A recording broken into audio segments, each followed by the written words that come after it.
Tonight, questions have been raised regarding the deployment of Kenyan police in Haiti. In an unlikely move, the High Court has today temporarily blocked the deployment of Kenyan police to Haiti, pending the hearing of a petition filed by Third Way Alliance Kenya and two others. This will be our main topic of discussion tonight on the Dialogue KE.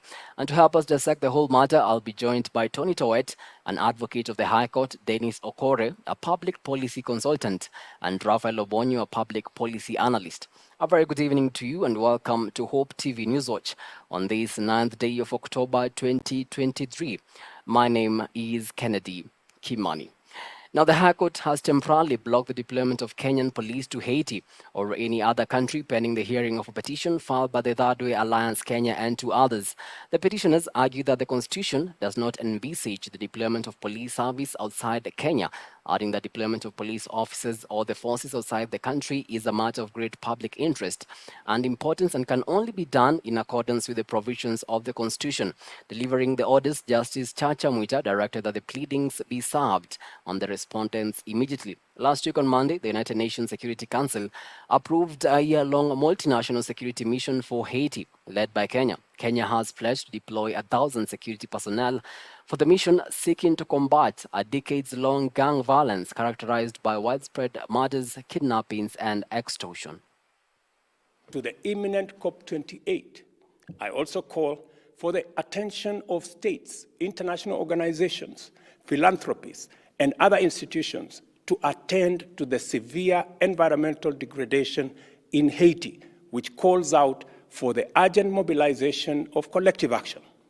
We express our determination that this mission will provide a different footprint in the history of international interventions in Haiti and emphasize that it is aimed solely at providing an appropriate environment for the leadership of both the political and civil society sectors to usher in stability, development, and democratic governance through a political framework owned and driven by the people of Haiti.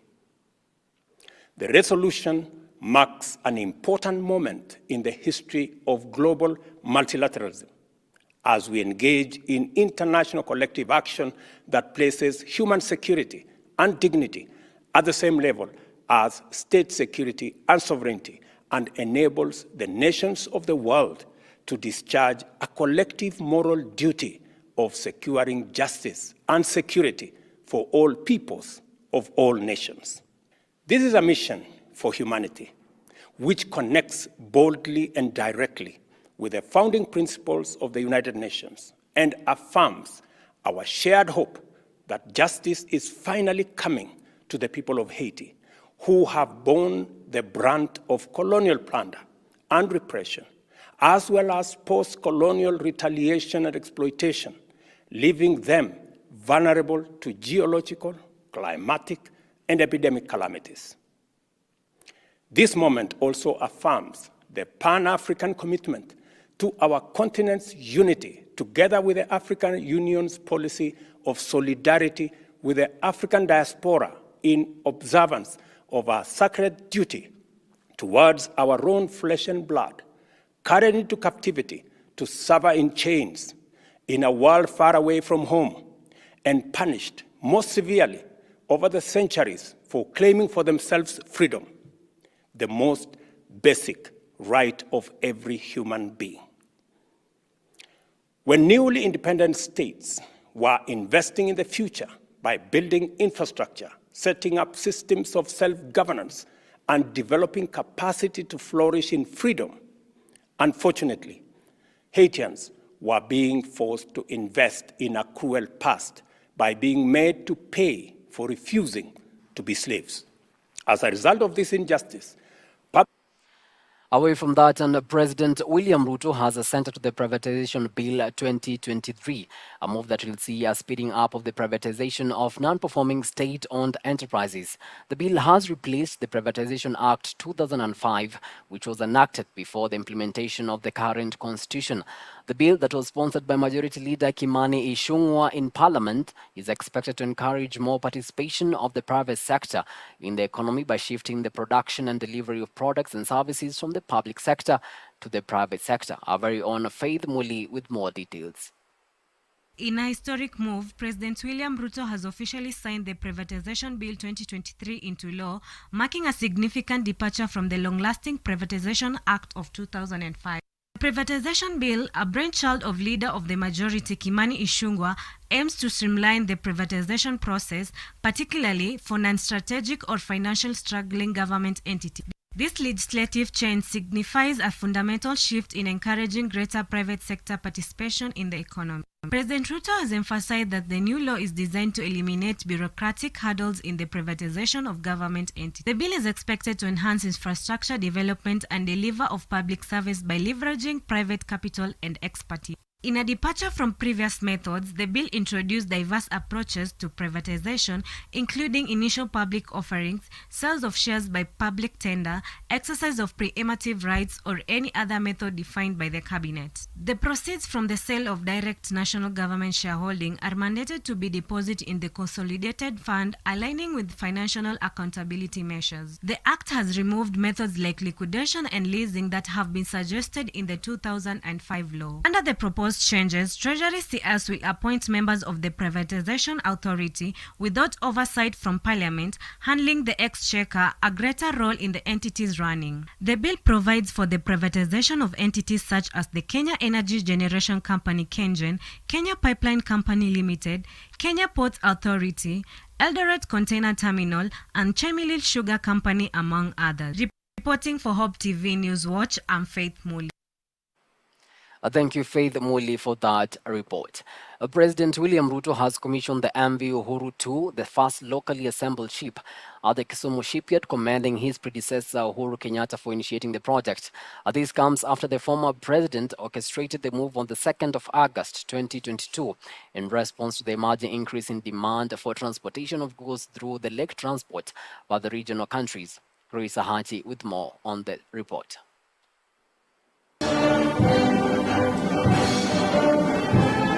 Water transport in Kenya has received a boost following the commissioning of the MV Uhuru 2, the first locally assembled ship at the Kisumu shipyard. Speaking while commissioning the vessel in Kisumu County, President William Ruto noted that the move is a demonstration of the growth of the country's shipbuilding industry, further highlighting its dynamic capacity to undertake and deliver complex engineering tasks which require scientific and technological expertise. The commissioning of MV Uhuru 2 is another encouraging achievement which demonstrates the rapid maturity of this sector and of our national shipbuilding industry, and highlights its dynamic capacity to undertake different important assignments and deliver various types of vessels in this emerging space. While lauding the great accomplishment, Ruto has commended former President Uhuru Kenyatta for his foresight in coming up with the shipyard refurbishment idea.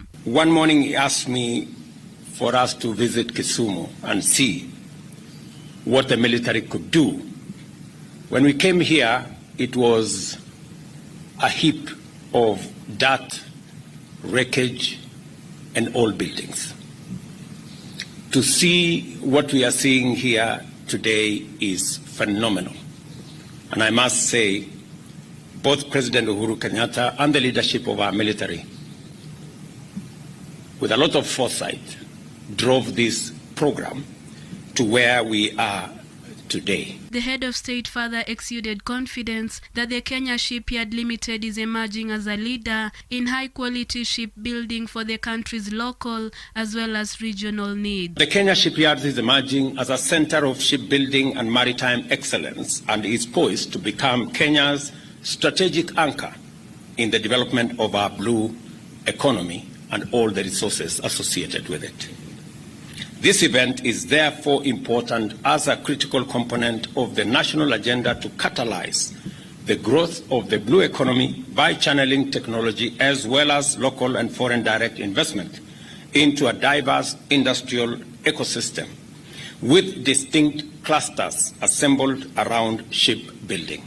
While addressing the issue of low rice production in the country, the president further noted an economic transformation powered by agro-industrial revival is underway at the Lake region, adding that it will renew the vibrancy of the ancient lakeside market. Our production of rice in Kenya, that currently we have very serious deficit, and in fact it is draining most of our foreign exchange earnings.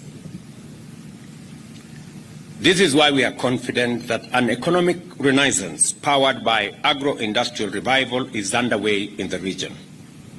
This will certainly lead to a renewed vibrancy of our ancient lakeside market, Kisumu or Osumu, where the communities of our region gathered to conduct barter trade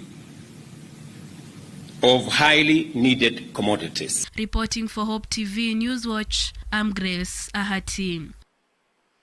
Thank you so much, Grace, for that report. Moving on, Plan International Kenya has today held an event to celebrate equal power for girls ahead of the commemoration of the International Day of the Girl on Wednesday this week. Another Girls Get Equal global campaign, the build-up event, so girl advocates taking over leadership positions at Plan International share experiences, challenges, and their roles in having their voices heard on issues affecting the girl child. Our very own Alice Diana with the details.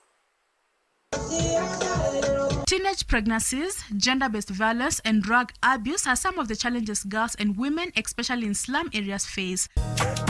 This was revealed during the Plan International Kenya event held on Monday to celebrate equal power for girls ahead of the commemoration of the International Day of the Girl IDG on Wednesday this week. One of the issues that are pressing women in the slum is teenage pregnancies.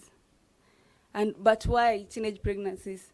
It's because in the past, in Mathare, young women had limited access to comprehensive sexual, reproductive health and rights knowledge in Mathare. So our girls did not know how to make choices of their body, and also our girls did not have, were not fully empowered to make decisions. And also, people had limited access also to sexual education in Mathare. Why? Because parents felt there's a need to also teach their children, but they left all the work to the teachers. And also the teachers felt this work needs to be given to the parents. So it left a gap to all these women and also the young girls in the school. According to Plan International Kenya Country Director George Otim, the strategy is to end teenage pregnancies and all sorts of violence against girls. We girls, we are not given the opportunities of becoming leaders. In the community, a woman cannot make decision. Ukweli uongo? So, girls take over is brought to give the girls opportunity to become leaders. Me being a country director, as you can see me, I'm taller, and I've made decisions. I had sat in a meeting where the male were more than the female. And given the opportunity to make decisions for them, it was awesome. taking over country director at Plan International Kenya, Florence Wangare, who is also a girl advocate, noted that girls are not given an opportunity to become leaders. She appreciated Plan International for giving her an opportunity to become a leader through the takeover campaign. If we say equal opportunities and we still have contexts where people feel they are part of another Kenya, it will not be equal opportunity. How much can they retain teachers in those schools? How much opportunities are there equivalent to the girl in Nairobi or in another place? But we also have vulnerabilities that go beyond the geography. Today we have a challenge on online child sexual exploitation and abuse. So girls are even more vulnerable because of sex trade and sex trafficking and tourism, much as it's a positive, and we want them to access technology to be able to. Alice Anukur, country director at Child Fund Kenya, stated that there are some girls who are disadvantaged in the society and have limited opportunities. As Child Fund Kenya, she said they work together with other partners to ensure every girl grows to realize their full potentials. If we say equal opportunities and we still have contexts where people feel they are part of another Kenya, it will not be equal opportunity. How much can they retain teachers in those schools? How much opportunities are there equivalent to the girl in Nairobi or in another place? But we also have vulnerabilities that go beyond the geography. Today we have a challenge on online child sexual exploitation and abuse. So girls are even more vulnerable because of sex trade and sex trafficking and tourism, much as it's a positive, and we want them to access technology to be able to access education that is of quality, but we need to ensure that they are protected. The International Day of the Girl Child celebrations here in the country will be held on Wednesday in Tharaka Nithi County. Alice Diana, Hope TV Newswatch. Hope. Thank you so much, Alice, for that report. Crossing borders now, and Israeli Defense Minister Yoav Gallant, they ordered a complete siege of the Gaza Strip, blocking the entry of food and fuel into the enclave and cutting the electricity and water supply. The death toll from the conflict between Israel and Hamas rose to more than 1,200, including roughly 700 people killed in Israel and nearly 500 in Gaza.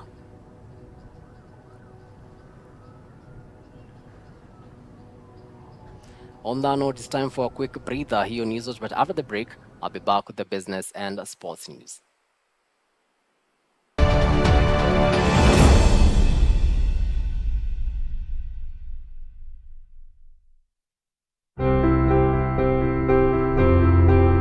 The Asian community in Kenya has been nationally recognized as the 44th tribe of the people of this great nation. For me, God is real in Christianity. I talk to Him, He talks to me. I fail, He forgives me. When I first read the first book of Genesis, it gave me an orderly sense of accounts of creation. Day 1 is what He does. Day 2, He creates this. Day 3. Every third Thursday of the month, we bring you Asia Testify, where we will be listening to life-transforming stories of Asian believers who have walked with the Lord. Only here on Hope TV. Look and live.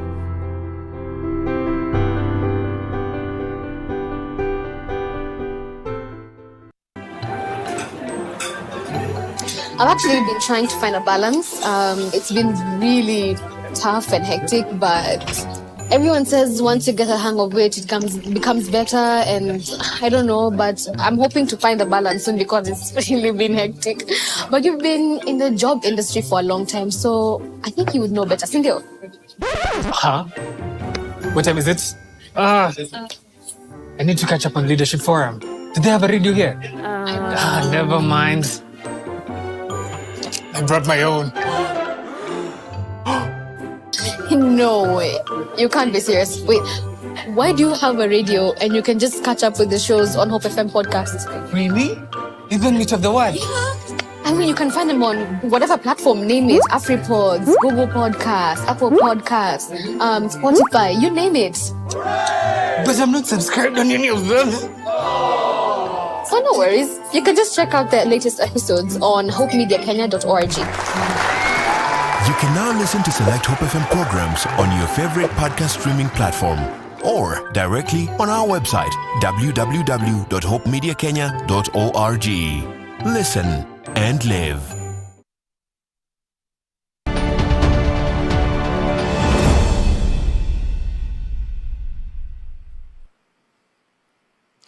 Welcome back. The cabinet has endorsed the write-off of debts, public sugar mills or the government, following the parliamentary approval. In the meeting held today at State Lodge, Kisumu, President William Ruto acknowledged the two houses' resolutions on the reform sanctioned by the cabinet for the turnaround of the sugar sector. Additionally, the National Treasury is working on waiving tax penalties and interest within 30 days as agreed by the cabinet. Plans for the payment of farmers' arrears and employees' salary arrears will also be unveiled within 3 months. The sugar companies owe a whopping 117 billion shillings in banks' loans, tax arrears and penalties, farmers and employees' dues.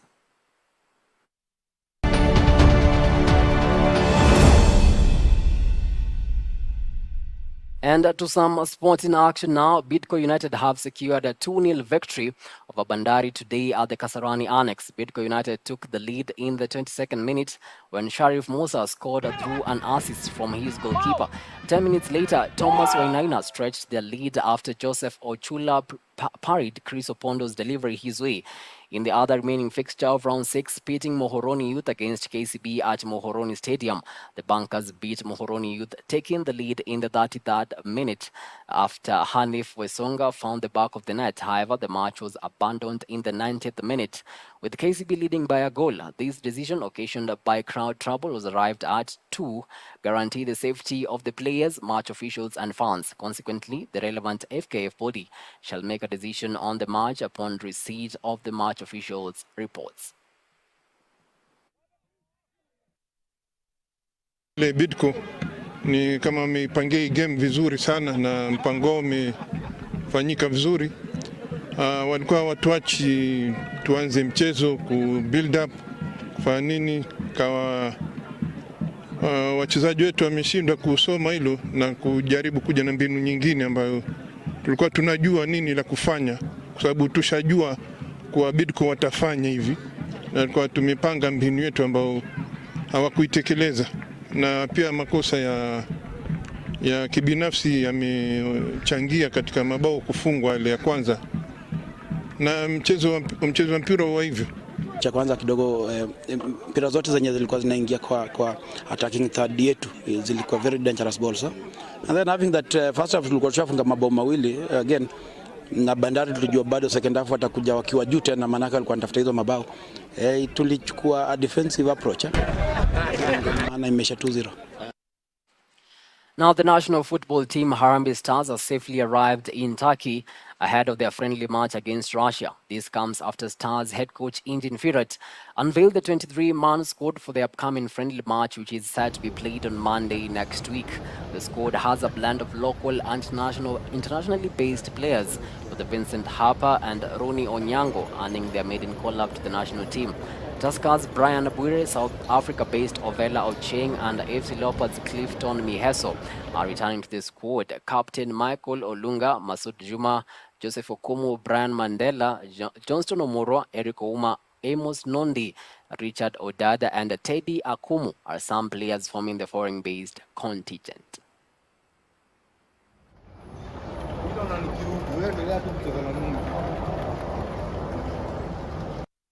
And with that, we come to the end of the first part of this broadcast. But after the break, we go straight to the dialogue. Okay, stick around.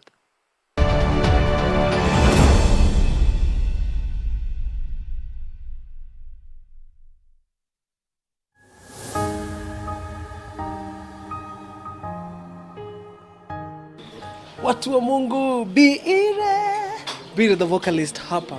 And I'm just here to give you a testament. I am a living testimony of the slogan of Hope FM, where they say, listen and live. I am such a serious testimony and a testament to that, a statement, because they have impacted my life big time. And imagine ile kitu wanauliza ni ati, the way they have impacted my life and your life. tunaweza jaribu pia to spread hii kitu mpaka huko mashinani, to spread hii word ya God huko mashinani. And the only thing they're requesting us to do is just contribute 100 bob. We just become partners with them, na unapatana tu na bob moja. Lakini pia kama una feel uko philanthropic sana, unaweza piga jil 2, tuende hivyo, alright. And so they are calling it 100 for one, where you just give out 100 bob and they can reach out to another soul. And of course mnauliza, okay, tuko na iso tunatuma wapi? Iso tunatuma via M-Pesa na tuko na paybill number. Paybill number yetu ni 933 933. Alafu hapo kwa account name, alright, andika tu FOH, yani Friends of Hope. Alafu tuma ile kitu natuma hapo mbele, ni pin number yako na ni siri yako. Alafu tumeshamaliza hii kitu, click on the send, na imagine utakuwa umefanya kitu moja serious sana. We as Hope Media tutakuwa tumereach out to one soul. God bless you. Be there.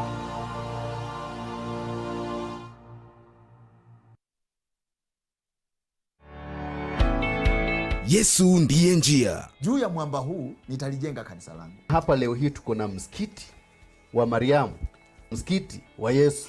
Kumbe kuna msikiti wa Yesu. Ukiandika msikiti wa Yesu Kristo, mwana wa Mariam, weka injili ndani, hubiria watu injili. Kitabu ya Yohana inaandikwa 110 AD na Ufunuo Yohana 248 AD. Na Qur'ani. Mimi nakueleza habari ya Yesu kwanza, ufahamu hiyo kwanza. Ungana na walimu wa neno wanapochambua masuala tata katika Biblia, wakiyalinganisha na vitabu vingine vya kidini. Qur'an imekuja mwaka 600 baada ya Injili. Yesu ndiye njia. Biblia inasema pepo la nini? La uaguzi. Pepo la uaguzi maana yake inaweza ikajua wewe nyumbani kwako umetoka saa ngapi. Unajua mapepo anajua hivi. Kwamba leo ulikula chakula gani. Kama Bwana Yesu alitumwa kwa wana wa Israeli peke yao, wengine wetu ambao tunamwamini, basi sehemu yetu iko wapi? Yesu ndiye njia. Kila Jumamosi saa 2 hadi saa 4 ya usiku kwenye runinga uipendayo ya Hope TV.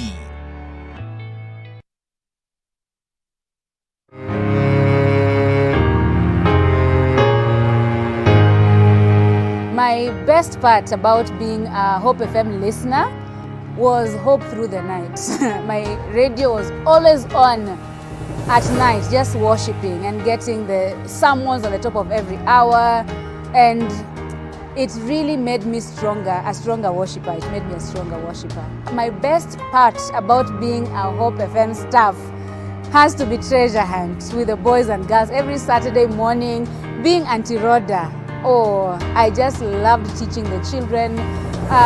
There's a child who wrote in her composition, she was writing about her family, and she wrote one of her aunties is Auntie Rhoda. I was so happy because I'd never met her, but they knew me as their auntie, and just teaching them in the ways of the Lord. So I really thank God for every moment I spent at Hope FM, and even for now, being impacted as a listener.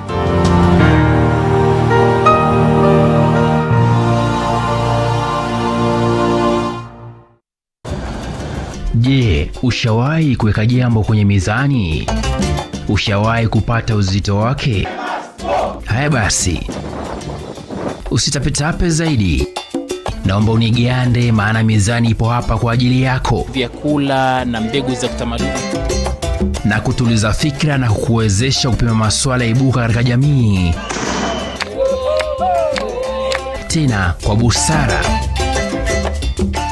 Tukutane mizani kila Ijumaa saa 1 machweo kwenye runinga ya Hope TV.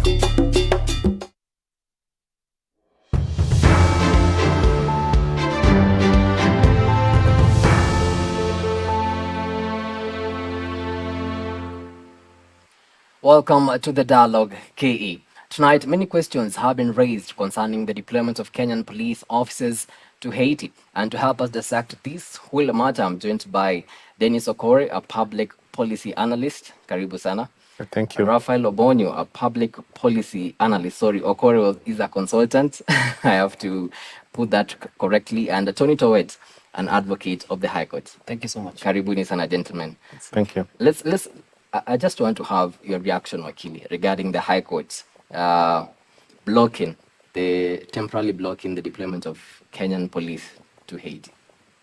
I think it's a petition that was presented to court by that is Ukuro Court through his party. So essentially, the order to temporarily stop the deployment was needed because the various stages or requirements or prerequisites that every deployment should follow before it is effective. Rafael, do you agree with Wakili sentiment? I mean, there are many things to this Haiti issue. One is the constitutionality of it. Is it constitutional? Then there are also other issues in terms of procedures. Has it been done in the right way? And then I think the bigger part is the interest, the public interest. I think every time you are implementing such a weighty policy decision, you need to ask, in whose interest are we doing this? And largely it should be in the interest of Kenyans. The reason why there's an uproar and why people are concerned is not so much that it is bad to go help another country. Of course, on a humanitarian basis, morally, ethically, it is important for us to do that.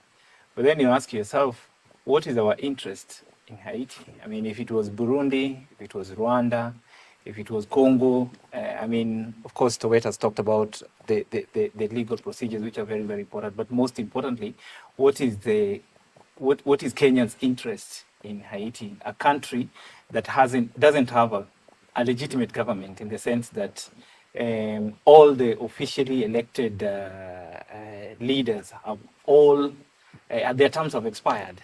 So now we only have a transitional prime minister. We do not even have, it said we don't have an embassy there. What business interest do we have there? So those are some of the questions that people are raising. And not in a way, I think people are raising those concerns, which are truly legitimate, not in a way to stop the process of, deploying our security officers there, but to understand how the procedure has been, because the procedure looks a bit inverted, For example, the UN Security Council has already passed a resolution supporting a Kenyan-led force to Haiti. Kenyan Parliament has not even discussed the merits and demerits of that case. The former Foreign Affairs Cabinet Secretary was even saying that people who will be deployed to Haiti are already learning French, So it's like we are walking backwards. It's something that has already been decided, and now we are walking backwards. I think it would have been better, and I think this is a lesson to Kenya, whichever way it goes, that it is very important to start the process right, so that you work with people throughout the process, so that people don't learn about some of these things through other channels. And I think that is what is of biggest concern. The cabinet itself is not even aware of the details of.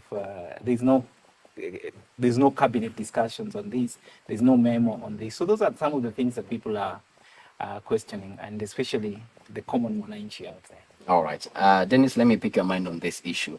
What's your reaction on the High Court's ruling today? Yeah, I think the High Court ruling is quite a significant development in the sense that it gives the country and all those concerned an opportunity for reflection, because somehow things were moving very fast, and also in the background there are things which are also moving, and it seems that all ducks were aligned towards Haiti. And I think going to court really brings us to think about and contemplate about fundamental issues.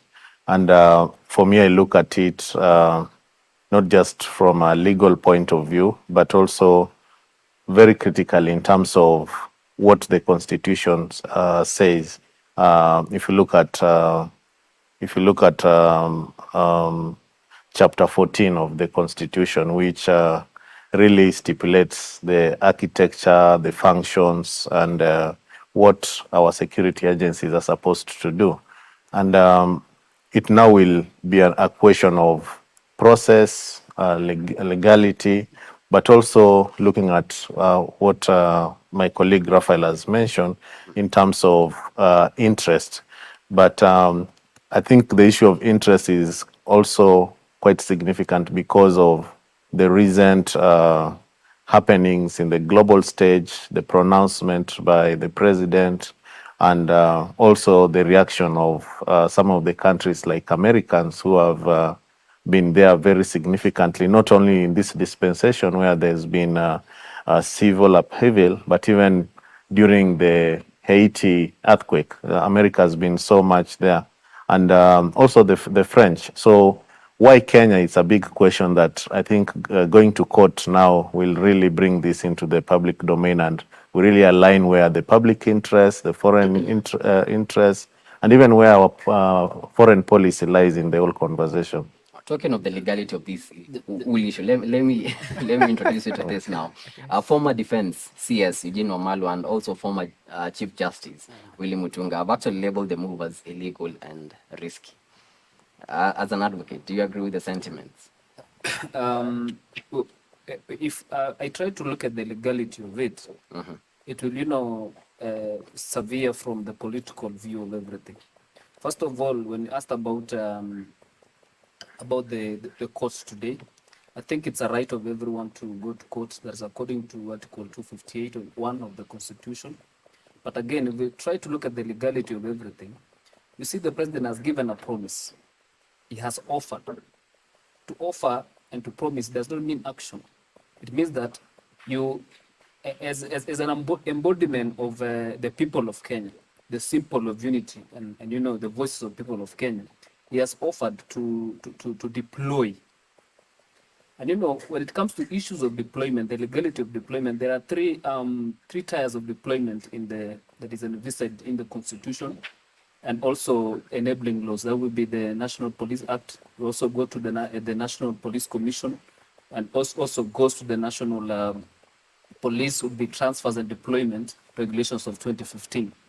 If you look at these particular laws with a keen eye, you're going to find out that none of the laws, but especially the Constitution, but none of the other laws really speaks into the issues that are at play right now.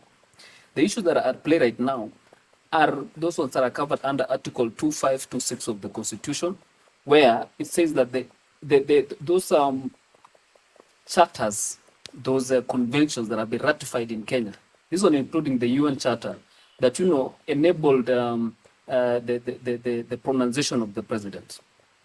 So to dig deeper into it, we're going to look at Chapter 7 of the UN Charter that starts all the way from Article 39, goes all the way to 45 and beyond.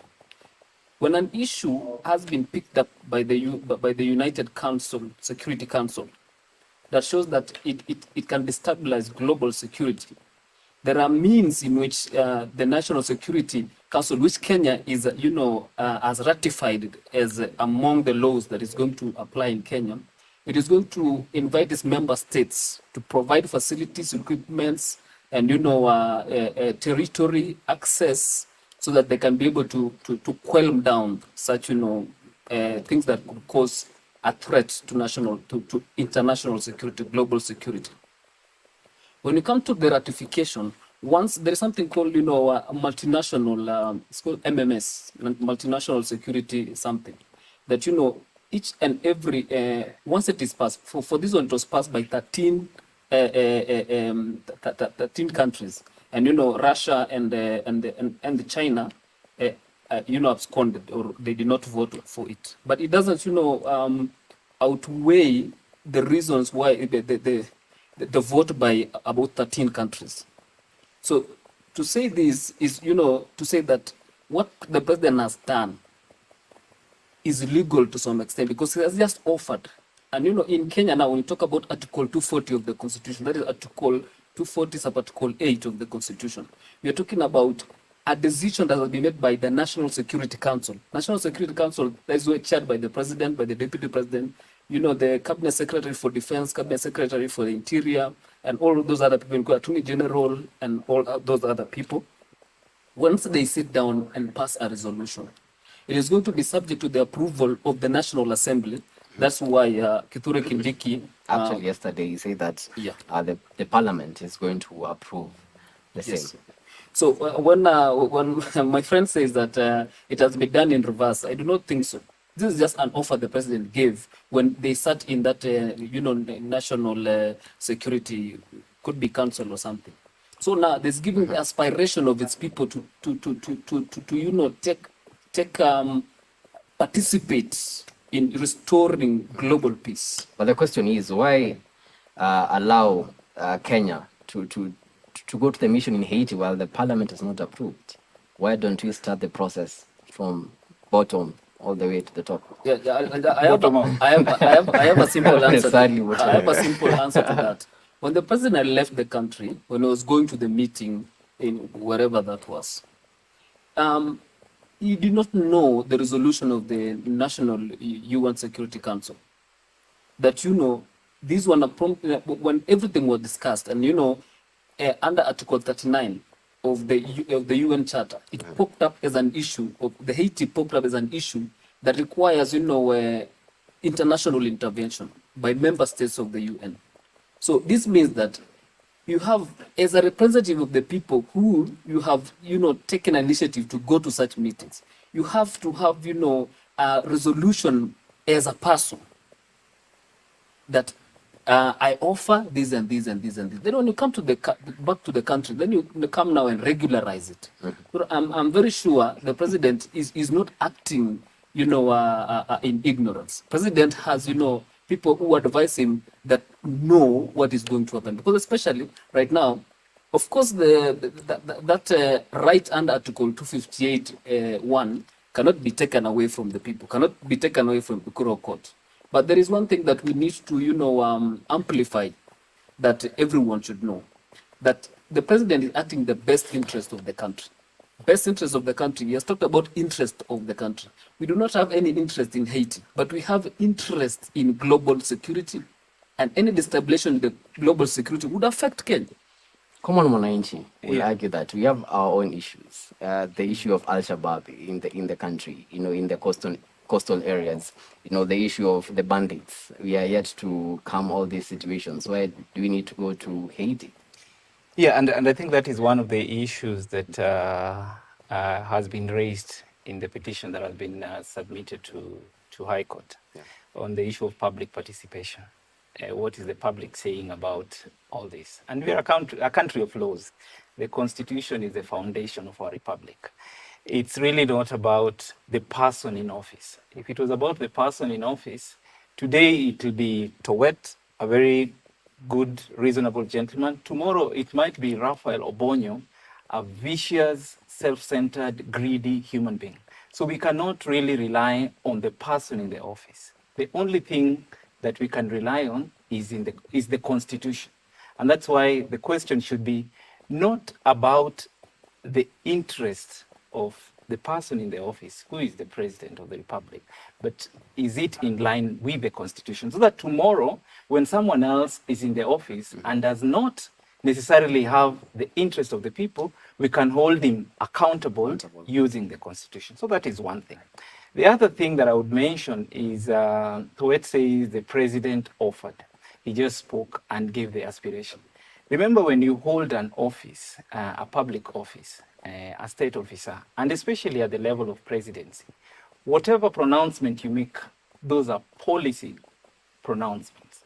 That's why when the president said, for example, we should allow people to get into the forest and, for example, cut down trees, logging, immediately people get in there because it's almost considered to be a policy pronouncement. The president has said it. So the president can, and it's the unfortunate thing about being in that office, that whatever you say, it is quickly picked up as a policy pronouncement. So the only thing that can be done is to regularize it.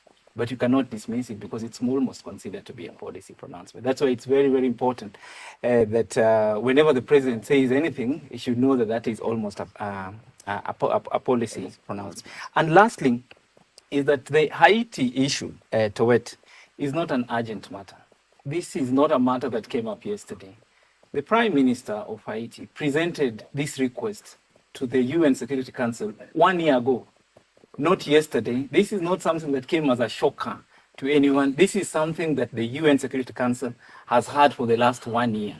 What hasn't happened is that there is no country that offered to lead the force, because the last time countries went there, things fell apart. So there was no country that was coming up to take up this. So even Kenya, in the case of Kenya, it wasn't an urgent matter.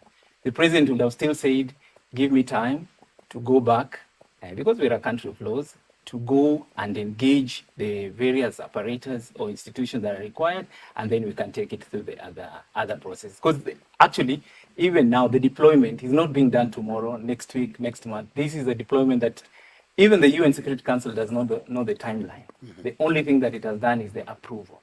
This is something that can even be done next year, mid next year. So there's no urgency. So why is it that for the UN Security Council, there's no urgency, but for Kenya, there's urgency to deploy our security without following the right procedures? So those are some of the questions. Okay, Dennis, many nations have been to Haiti on the peace mission. Most of them have not succeeded. Why do you think, in your opinion, as a country, we are going to lead that mission and be successful? What's the probability? Yeah, I've not been to Haiti myself, but from what I've interacted with this, as Raphael rightly put it, the situation in Haiti is quite complex, and that's why there's been varied level of success. So one of the things that happened in the recent years, not very recent, but almost it's more than a decade actually, the earthquake that happened in 2010 was a defining moment in Haiti. But even historically, if you look at the social structure, the political systems in Haiti, it's been a fragile country, and one of those countries with, if you look at the socioeconomic strata of that country, it's just been wanting. So a trigger like the earthquake, which really destabilized all systems, including the political systems, the infrastructure, and here when I talk about infrastructure is the hardware and also the institutional infrastructure, they were really brought down. So you look at such a country and struggling to come back to itself. Of course, there was a lot of humanitarian intervention, but one of the things that they're really struggling was that even after the earthquake, there was a lot of struggle in terms of helping it rebuild. And I remember the Clinton Foundation was there very actively. They also didn't do a very good job. And because of this lack of jobs, lack of incomes, slowly by slowly, it becomes a man-eat-all society. People were fending for themselves. And slowly by slowly, we started seeing gangs coming up. Now, if you look at the interventions that have been there, of course, there have been interventions from France, from US and the big countries, as well as other countries around the Caribbean. And one of the focus has been to help them to manage that process of remaking actually. But as that has happened also, these countries have had some kind of interest.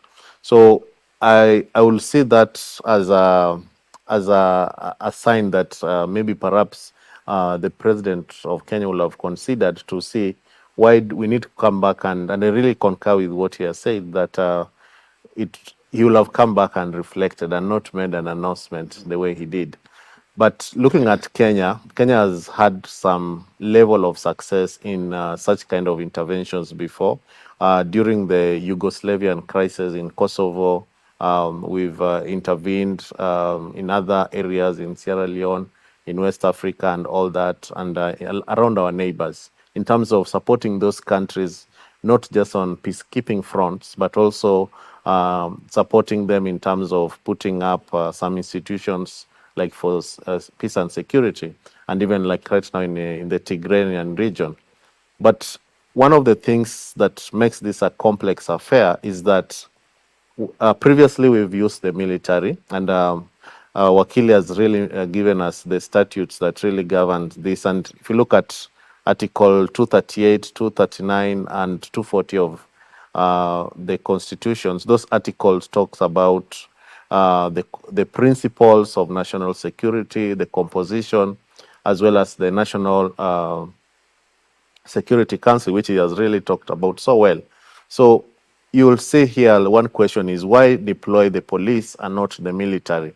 And that is a question that maybe we might debate. But I think our success also here will be determined by the people or the kind of problem we are solving. These are gangs.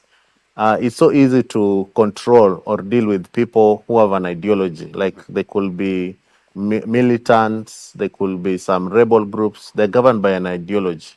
But gangs are so fragmented. They pop up when the situation really demands. And as we speak right now, there is one of the gangs. It's so big. It has like almost 20,000 members. And Kenya is saying is deploying, I think, around 1,000. Yeah. So you can see they will struggle. The other thing they will struggle with is the issue of language. The language Yeah, yeah. Language is a real issue.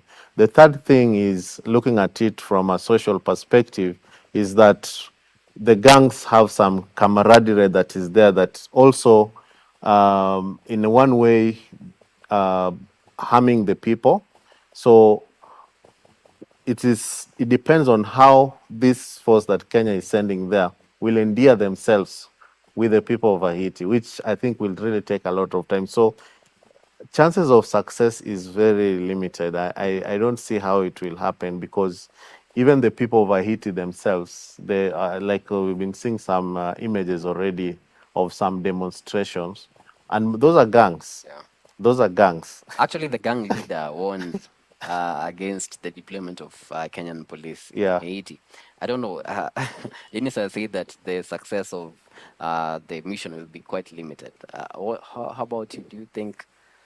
Yeah, I think, I mean, all of us would wish that Kenya succeeds on a mission like that. And I think the president did say something quite important in justifying, part of the justification why we need to reach out and help Haiti is on Pan-Africanism basis. I think that basically shows that we do not have any other interest in Haiti other than just helping the country to be stable. Why the previous missions have failed is that perhaps Haiti saw them as people who had extra interest other than just helping them. So perhaps Kenya might be seen as a brotherly country that is really just coming to help people put their house in order. So chances are they might be more receptive to Kenya. But I remain also guardedly optimistic because the resolution that was passed by the UN Security Council only had one country providing the force, which is Kenya. The other countries, Jamaica, Barbados, all the others, I would say they are going to provide personnel, not necessarily force. So as it stands, it's only Kenya that is going to provide a security. Why is it that even after Kenya has offered to provide, to lead the force, no other country is coming forward to say, look, we also want to add, just like it has happened within the other frameworks, whether we are talking about AMISON in Somalia, whether we are talking about the current situation in Congo. It's not always one country going, it's always a country leading, but there are also other countries also topping up. So I'm really concerned about that UN Security Council could not pay back the positive gesture that Kenya has made and say, look, Kenya has offered 1,000. This is a situation that truly cannot be managed by 1,000 police officers. This is a situation that requires a big number. We are also going to follow it up. Why is it that UN Security Council is not taking up that responsibility to urge other countries, not just to offer personnel, because personnel is largely humanitarian. Yeah. And imagine countries so close as Jamaica are saying they're not offering their security officers, they're offering personnel, which is largely humanitarian. So that really also leaves Kenya a bit exposed. Countries like the US, who have volunteered to provide resources, they're providing resources and standing back. And the situation in Haiti is dire. Ecologists gave us a bit of it, but if you look at the socio-economic situation in Haiti, over 60% of people in Haiti are actually living below, they say they're living below the poverty line, $2 a day. Poor people. We do not have a legitimate government there as it stands. You know, if you have a government, it is easier because the lasting solution is really not in Kenya going to Haiti. The lasting solution in a situation like that relies with the government of the day, because we are going in to back the government of the day. As it stands, there is no legitimate government. So who is this that is going to give Kenya the cushion that it needs, the foundation that it needs, the backing that it needs while in Haiti? I think how safe are the police? How safe are the police? You know, the language things, at least those are things that can, people can learn French. We all learn this foreign language. But a situation where you are on your own in a country that you have no idea about, I think it can be really, really tough. But I think once the other hurdles have been cleared, I think it will be great to see how Kenya performs, because truly Haiti, like we all knew, requires help. I'm not sure if it requires help from Kenya only. Yeah. And I'm not sure if it is Kenya only that is concerned about the global situation. Other countries need to step in. You talked about the urgency of the matter, and actually IPOA, the Independent Police Oversight Authority, CEO Elema Halake said actually they're in the dark. They don't know which unit of the police will be sent to the war-torn Caribbean country. I mean, why is our president? Even mentioned the issues of the issues of welfare, like how will this force that is going there, where will they going to stay, and how are they going to be received, and just their well-being as they deliver on this mandate. And it really touches on what he said, like who is going to receive them there. A proper structured system that's going to say, oh, these people are coming to help us, so they need to integrate, or we need to show them the way. So I think those are some of the things what this case that is in court will really put us to. And I hope they will really discuss those issues beyond looking at the legality of it. All right. If the court finds that it's illegal, do you think as a country we are going to proceed with this? Is there any possibility? We are not allowed to preempt courts. Because if we do that, we will be trying to usurp, the function of the court, which is essentially, as Okora said, is to try and test the legality and talk about the constitutional, meaning and stipulation of the constitution or the position of the law in whatever is going on. But all along, I think we got lost, as I was trying to also uptake the take of our co-panelists, and we have gone to where we are trying to we are trying to massage the police and say these people, they want to be received. This is an issue that we need to take it head on, because Kenya is trying to stamp an authority in or participate in the world processes of the world, to give itself a place in the world. It has taken it has had victories all along, from Sierra Leone, come to Somalia, come to Congo. We have really showed ourselves as people who are ready to take the bull by the horns. But Wakili, the success we've had is military. No. Yeah. And there is a case by Jacoyo Mediwo that he took the cabinet secretary for internal security to court. That case was done by Justice Majanja. And he was talking about the deployment of our military personnel, that is KDF, into Baragoi, into Garissa, into certain other places that had insecurity. And Jacob Medio was trying to say, this is illegal for KDF to go into issues and affairs of inside the country, yet they've been trained for external issues. And because by the nature of their training, they could be so harsh to the population, that is to the citizens, that the results could be unmitigated. But again, we are confronted by a situation where the infrastructure of Article 243, the National Police Service, as made the National Police Service and all the police to only be concerned about issues in the country, but not issues outside the borders of the country. Someone would say that we are trying, we are trying to approach an issue that is so big using, a solution that is so small. But look at it this way. In Haiti, we are trying to go and solve issues that are internal issues of the country. And I have said before that Article 39, mandates the United Nations Security Council to do such things, where something pops up as something that could cause a global threat. I think if we lose the threat of our argument, we plunge into emotional issues that are not actually at play at what we are talking about. What we are talking about is that Kenyan police have been known, and I know this one will bring issues. No, we are waiting to hear how they are known. Yes. Known, for quelming uprisings that I would say could be able to destabilize the structures of a nation.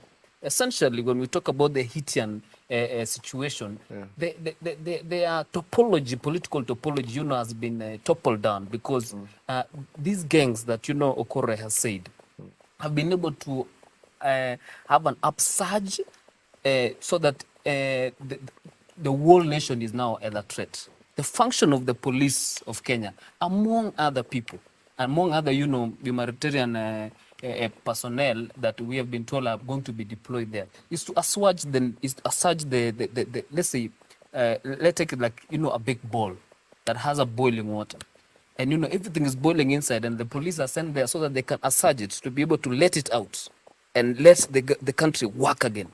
Can I just say something, Kennedy? I think just quickly. One is part of the counter argument for taking for Kenya going into Haiti has been based on the failure of the previous missions.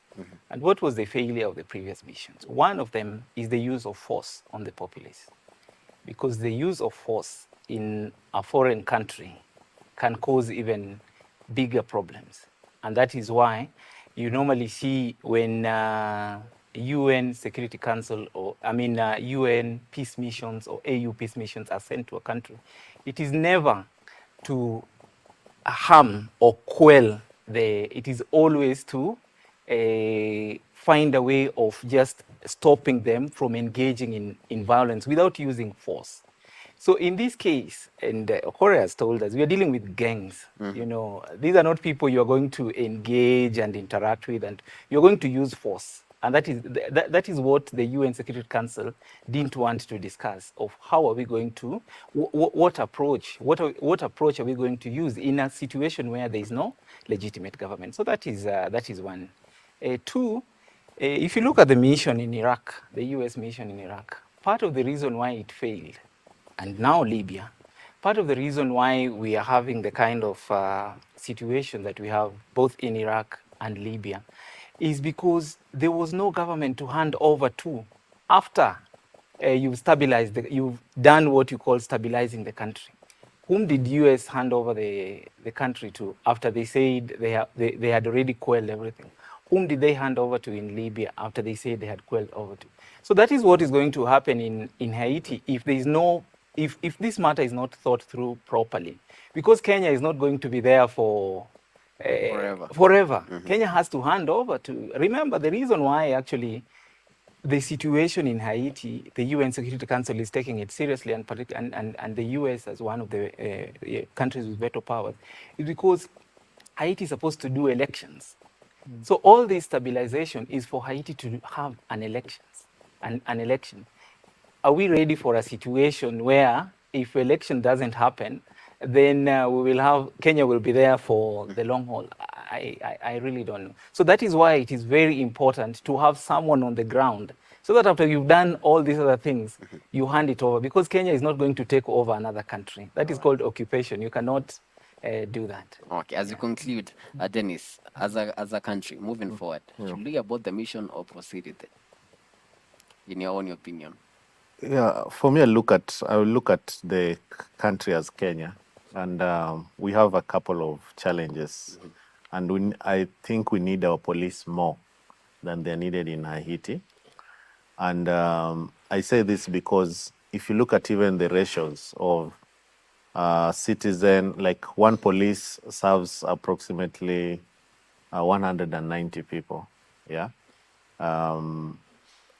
And that number in itself really shows you something. And we already have some challenges within the country. Where I come from, in my village in Nyakach, there's been issues of fighting, border issues. We have issues in Lamu. We have issues in Samburu, you know. These are issues where we need our police more than they are needed there. So I think for me, I will be at peace if we were sending our military, whom our brother, I think, is referring of the success. But I don't think our police have had that success that we can match with the military. Our military have been so good. And I think I'll be at home when they're saying we are sending our military there. And they're very experienced, and we have been fitted for that. So I think we need to think about our country and think about our police, because we even need the numbers. Yeah, we need the numbers. So we are now reducing from where we don't have. So I think I'm having a conservative thought around that deployment. We'll consider the military over the police. Yeah. All right. Thank you so much. And Raphael, should we abort the mission or proceed with it? It doesn't go wrong. It starts wrong. So it started wrong, and I think that's the reason why we should abort that mission, because it hasn't started right, in the sense that we cannot have it starting in New York, coming down to Kenya. It has to start here. So we need to hear our cabinet members conversing on this issue. We need to see Parliament, National Assembly debating robustly on this issue. We need the public itself to engage on this matter. Then that way it will be really something that Kenyans can now say, look, we all agreed that we should go in, or we shouldn't go in. But the way, doing all the analysis, it looks like we are setting ourselves for real failure. And it's a risky endeavor. It does not necessarily mean that we can't succeed. We can, but what is required is not really what we are offering. And like I said, it's something that requires more thought, bigger support, not just Kenya. It's not just us that are concerned about the global affairs. We should see many more people coming into play. But as it is, I think it wasn't done right. Information is scanty. But the good thing is, why I like the court procedures and court processes, is that way we'll get to know where did this emanate from, who gave this approval, who else is involved in this. Then that way we'll be able to, as it is, the information that we currently have, I think would favor anyone to say we shouldn't go in there, because it's so scanty, so limited, and looks like it's not in our favor at all. Yeah. Wakili, I know you've said that you need to stamp our authority as a nation in the wild. I'm sure you'll say we proceed with it, or am I wrong with that? The scarcity of food in a home does not mean that we are not going to give charity.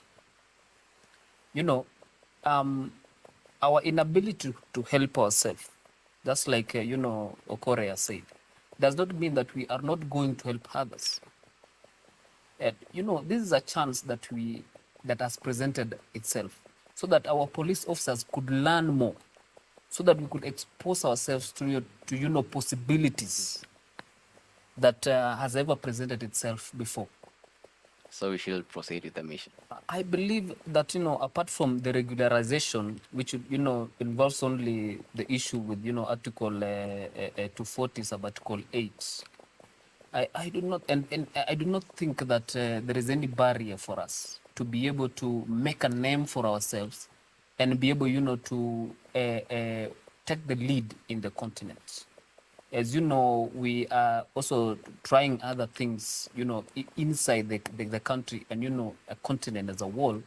I do not think that we should limit ourselves and, make ourselves feel like we are so small and make ourselves feel like we can do nothing.